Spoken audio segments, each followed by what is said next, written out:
celebrating nearly 25 years in her business as a senior sales director with Mary Kay Cosmetics. She also recently took on an additional role serving as women's ministry director at the Wooddale Church. In this last decade as an entrepreneur, she discovered a new calling, presenting encouraging, faith-filled talks for groups and retreats. Her topics include beauty from ashes, gratitude, hope, the power of your presence, the 5 love languages, and this evening's topic, must be present to win. She's married to Kevin and lives in Minnetonka. Her greatest and most important title to date is the role she plays as a mom to her sweet peas, Peyton and Paisley. So please welcome Stacia Christenson to the AGC stage.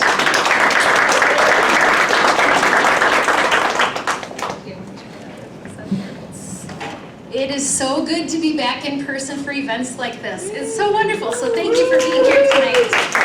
And you know, regardless of how you feel about this past year and how you handled it, it was a mass trauma. It really was. We all experienced trauma. And for many of us, great losses in many ways. Don't you wish that the pivot were really just a dance move because we've gotten really good at it? Well, for me, that pivoting meant things such as giving up my bedroom for my husband's home office all day long, like closed door, locked door conference calls office. So that was a pivot for us. My girls did their time with online schooling. That was an interesting thing too. And they're so different. They're distinctly different children they are. Once when my youngest, Paisley, was probably 4 or 5-ish, she was in a stage where she was wanting to try and clothes and had fun with that. So then I'd find the dirty clothes in her drawers and the clean clothes in the hamper. And I walked in one day and I said, Paisley, every day I'm losing a little bit of my life due to clothes. You're killing me. To which she looked up and said, I'm sorry for your loss. Oh my goodness. Speaking of losses. So there was mass trauma this year. And then did you know that there's such a thing as aftershock?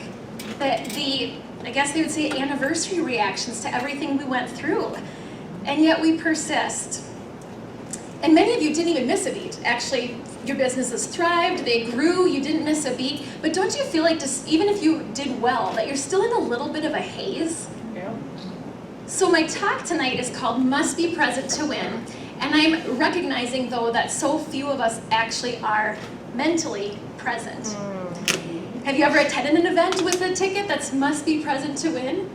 I'm thinking, this is a digression, but I was thinking, what events are there where you maybe given a raffle? My parents apparently now go to a meat raffle on the regular these days. I mean, I didn't even know there was such a thing. So in some prize drawings, you get a ticket. But in life, in today's world, you really must be present, consciously present, emotionally tuned in to be a winner, to have a winning life. And if life were a board game, actually I guess it is, right? That would be the tagline, I think, that you must be present to win. In today's flurry of all the ways in which to connect, socialize, network, be busy, it's hard to be present. I think we all, especially in this arena, I think we all have the ability to multitask, and we probably do it well, or maybe not as efficiently or as proficiently as we think we do, but we can multitask. But I don't think we should be doing it. It's not a winning formula with people. And yet I see it happening too often that we're not present. Not when it's with human interaction. Multitasking is taxing, and it keeps us from really being present. We are definitely going to have to swim upstream in a world that is conformed to the pattern of busyness, distraction, hurry, and a whole lot of self, like selfies, which aren't even for us. They're usually for the rest of the world, right? But being present means fully having your focus, your attention, your thoughts and feelings all fixed on the one at hand. So my goal for this evening's short presentation is to remind you to be present with ourselves, with our families, with our clients, with our friends, because our time here and theirs is a gift. I was sitting in a live audience once where pastor and author John Ortberg shared that he had a particularly busy season of life. It was hard for him to stay afloat. And he recalled that how he reached out to a mentor and friend, author Dallas Willard. And he said, I just want to meet with you and get your insight what can I do? And so he met with Dallas, and he sat down, he gave his life story, and Dallas said, yeah, there's one thing you can do. He said, and John Ortberg was like just chomping at the bit for these golden words from this mentor. And Dallas Willard said, ruthlessly eliminate the hurry from your life. And John Ortberg scrambled those words down, that sage advice, and he's like, that's really good stuff. Okay, what else you got? And Willard responded after a pause, you must ruthlessly eliminate the hurry from your life. That is all there is. There's nothing else. And hurry is the serious enemy of today. There's an old New Country Alabama song that I'm really hoping some of you recall from about 25 years ago. And if you do, you can help me out. I'm in a hurry to get things done. Oh, I rush and rush until life's no fun. All I really gotta do is live and die. And I'm in a hurry and don't know why. Yeah, you guys deserve a little round of applause. Is this slipping or am I pushing it down? So, you cannot be present, which means you really can't win if you're hurrying to the next thing, physically or mentally. It is sure part of the culture, though, isn't it? And we don't know why. Or perhaps we don't recognize that we even are. We're told to take off our busy badges, actually, these days, and I think that's a really nice idea. But I'm also a little bit agitated when someone says, oh, you're so busy. Because I feel like that implies then that the choices I'm making about the time I'm spending is not of value. Like, it is busy, but how can I be busy and not in a hurry? Hurry implies that we're worried we won't get it all done, whatever it is, or whatever all means to you. And it also implies that we haven't planned with much forethought. A number of years ago, I heard a segment on compassion, where reference was a study that sought to figure out what it is that causes someone to stop and help someone in a time of need. What is it? What would cause someone to stop and help? I know a lot of people that would stop and help, but is it personality? Is it your cultural background? Is it the situation at hand? Any other guesses? Well, it turned out it's not a personality that would cause someone to stop and help someone in a time of need or cause to have compassion. It's not your cultural background. It's not even the situation, the urgency of the situation. The variable that determines if a person would stop to help someone in need is whether or not they felt they had the time or were in too much of a hurry. So what that tells us is ethics becomes a luxury as the speed of our daily lives increases. And furthermore, urgency or hurry elevates blood pressure, causes anxiety, nervousness, causes insomnia. And I believe in addition to compromising what we desire to be ethically, that there's another drawback that suggests, would attribute to the hurry in our lives. What is it? It's that you don't give others your best. And they can tell. And this made me think, oh my goodness, I have a 17-year-old. So like 7-ish, 8 years ago, my daughter Peyton, we were in a season where I shared with her a bunch of mommy-daughter dates that year.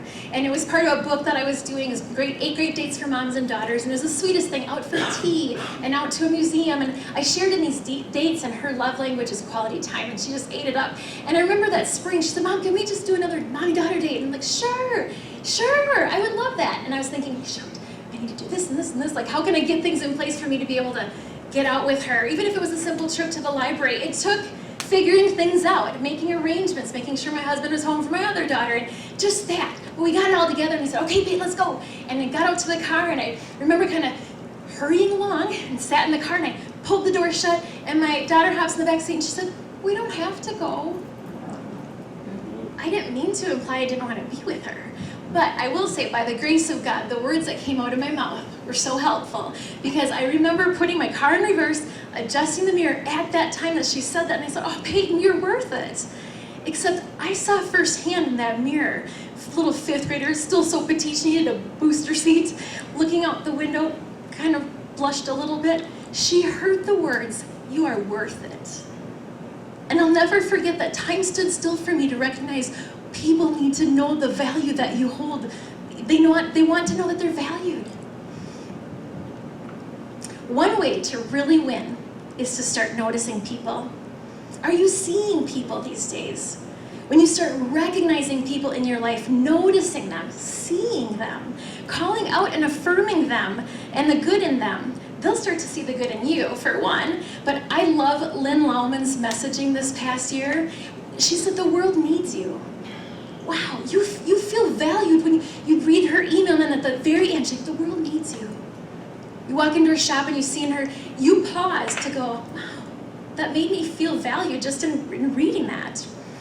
And one of my very favorite stories about Mary Kay Ash is that when you spoke to her, it was as if you were the only person with her, in her presence. She didn't look behind you to see a line of people 400 long, which was often the case. She never made you feel anything less than that you are right there with her, and you're the only one in her presence. What a gift. Rushing is the way of the world. Don't let it be ours. So what can we further consider in eliminating hurry in our lives? I'm thinking a 15-minute version of this this TED Talk, the full presentation. I'm having to cut it down a little bit, makes me feel a little bit in a hurry, but learn to be still. Learn to be still. Because the quieter you become, the more you hear. So be still. You know what? I've actually since taken on this practice. It's been about 5 or 6 years, because as a busy mom that works from home and outside the home and loves networking and loves people, those moments are few and far between. So I had to carve out time at the front end of my day, give my first fruits of the day to that time in devotion. Carved out this before the household awakes. It's the only time I could get it, but what a gift it's been for me to be still. And if you desire that, but you can't fathom waking up super early at 5 or 5:30, I was there, and I might suggest that you read this book called The Miracle Morning. Has anyone read that book? It's The Miracle Morning. That will make you want to get up early, actually, by Hal Elrod. It changed my life in that season 5 or 6 years ago. And that's why and how I can get up early every day. And part of the prescribed practice is being still in silence. That's a great value in his teaching, is silence. And it's good for your brain. And on another note, if you are a learner, another fantastic book by Jenny Allen is Get Out of Your Head. And she actually gives a fantastic picture of even the health of your brain. Your brain looks younger when you carve out time for silence. In order to be present, I might suggest we build margins. It's not just me, right? Build margins. Buffer your appointments and your calls, your tasks with a breather, if even just a breather. Think of the things for which you're grateful for. If you just pause, like need something to do, pause to do that in the previous moments, or what you're looking forward to, and the next thing you're feeling like you need to rush to. Pause and just think about what you're grateful for, what's to come. Build margins, and build margin to care for yourself. Self-care is personal health maintenance. It's done with the conscious intention of improving or restoring your health. It leaves you refreshed, invigorated, alive, and content, and it nourishes your emotions, your senses, and your thoughts. But here's the deal. Everyone knows self-care. That's like a thing of the last 5 years. No, we see self-care. Self-care should be seen as different. Self-care is misunderstood and erroneously includes indulgences that we believe make life a little more tolerable.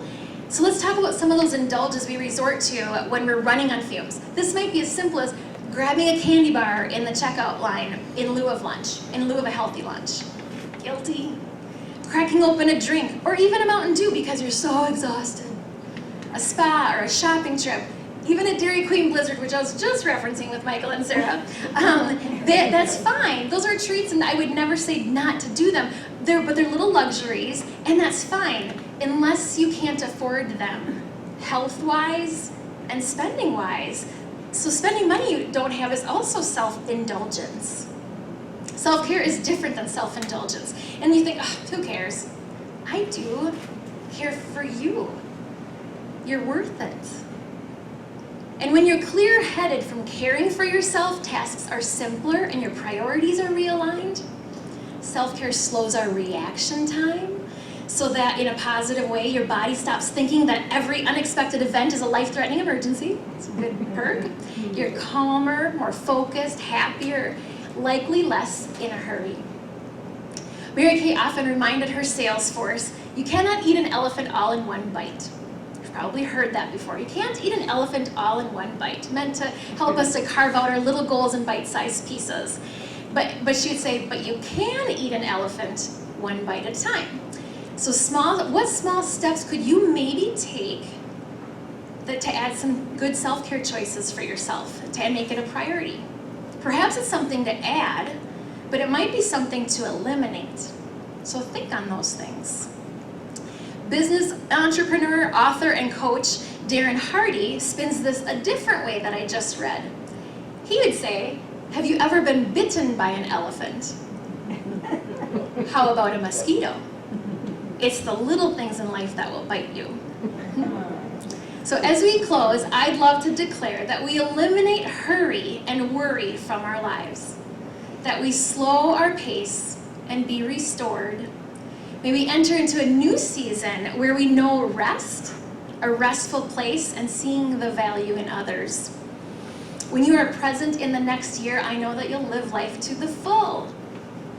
There are a lot of people that count on you, and when you are deeply nourished, you can be present and winning, to your spouse, your kids, your clients, your friends in a way that a frazzled you cannot. You'll elevate how they feel about themselves, which will elevate you. And that comes back to you hundredfold. And you, my friends, winners that you are worth it.